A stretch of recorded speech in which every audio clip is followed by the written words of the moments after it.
Des vendanges à la main, un rituel plutôt rare sur ce terroir au sud de Cahors. Aux alentours de Treize-Pont-Raciel, Fabien Jouve cultive les parcelles héritées de son père. Il fait partie de la jeune génération. Avec quelques autres, il a attiré le regard d'un journaliste spécialisé qui lui vaut d'apparaître dans un article du New York Times. En très résumé ici, de grands vins sont produits, émancipés de l'hégémonie bordelaise. Viscéralement curieuse, inventive et passionnée, les forces vives du vignoble insufflent une nouvelle énergie. Il y a des choses qu'on a proscrit, oui, aujourd'hui. Par exemple ? Par exemple, un maximum de vendange mécanique, ça c'est quelque chose qu'on a arrêté.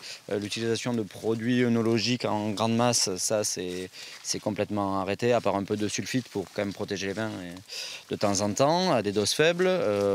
Voilà. Après, le travail de la barrique, ça on a arrêté. On est plutôt passé sur des foudres, des gros contenants, des matériaux vivants comme les amphores. Casser les codes, quitte à utiliser de vieux matériaux comme ce pressoir horizontal. Seule règle, que le flacon reflète l'âme du vigneron. Et pour cela, méthodes ancestrales et technologiques font la paire. On ne veut pas mettre de produits dans les vins et le fait de travailler comme ça, on a des jus qui sont un peu plus oxydatifs au pressurage. Et pour moi, ça va dans le bon sens que de protéger trop mes vins au pressurage et après les voir tomber plus tard, soit en fermentation ou soit en bouteille parce qu'ils ont été trop protégés avant.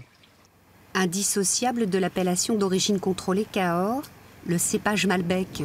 Fortement valorisé par les Argentins, il est aujourd'hui sublimé sur son terroir d'origine, le Lot, par cette nouvelle génération. L'Argentine a fait un énorme travail de communication sur le Malbec, notamment aux États-Unis, et on en bénéficie. C'est pour ça que je parle de complémentarité entre l'Argentine et le vignoble de Cahors.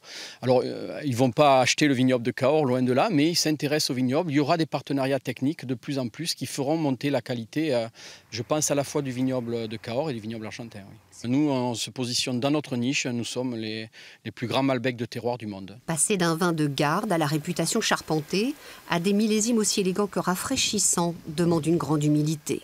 La personnalité du vigneron, son instinct et le calcaire inhérent à ce terroir font le reste.